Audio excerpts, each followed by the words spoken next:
سلام به همگی. باز من اومدم با معرفی سریال ترکی جدید، ولی این دفعه سریال های اینترنتی رو معرفی میکنم.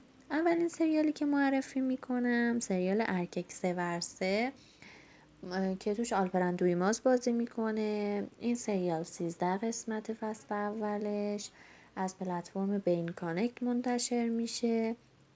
اولین کار دیجیتالی آلپرن حساب میشه، چون آلپرن بیشتر تو سریال تلویزیونی بازی میکرده.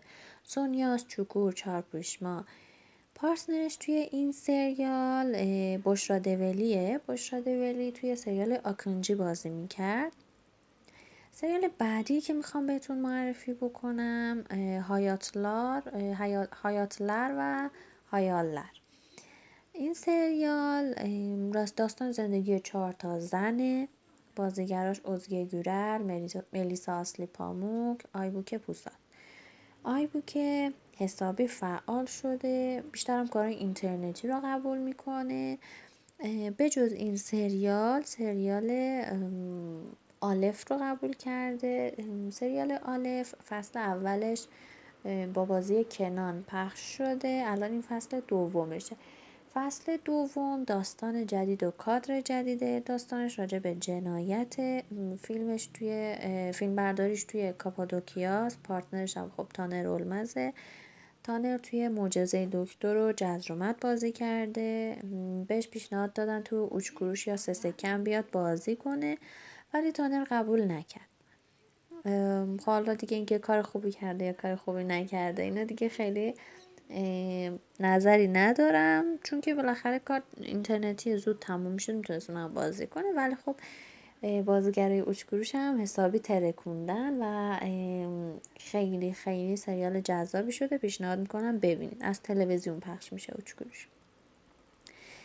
به جز این سریال اینترنتی دیگه که میخوام معرفی بکنم، این سریال از نتفلیکس پخش میشه.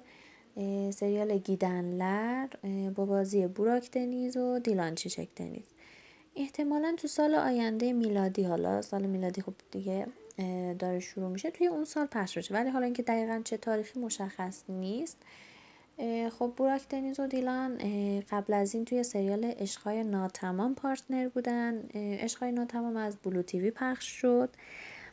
بعد اینکه قبل از اینم بوراک توی شاهماران بازی کرد. شاهماران پارتنرش سرنای ساریکا بود. فیلم بردارش تازه تمام شده، حالا اینکه اون کی پخش میشه و اینا هنوز باز اونم اطلاع ندادن. به جز این بیرج آکالا یه سریالی بازی کرده بود، فیلم برداریش تموم شده، با ابراهیم چلیکل. ابراهیم پارتنرش بود توی عشق سیاسفید. فیلم برداریش خیلی وقت تموم شده، ولی خب پخشش نمی کردن دیگه، پخش نشده هنوز. احتمالا تو سال آینده 2022 پخش میشه. کوش اوچوسو یه سریال دیگه هم بازی کرده بیرجه. به جز این 4 قسمته مینی سریال مزارلوک.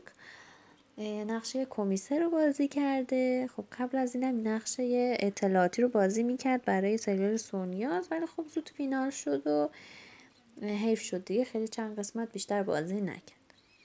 مرسی که نگاه کردین، دوست داشتین. اگر ویدیومون رو دوست داشتین لایک کنین، کانالمون هم سابسکرایب کنین. مرسی که هستین، دوستتون دارم.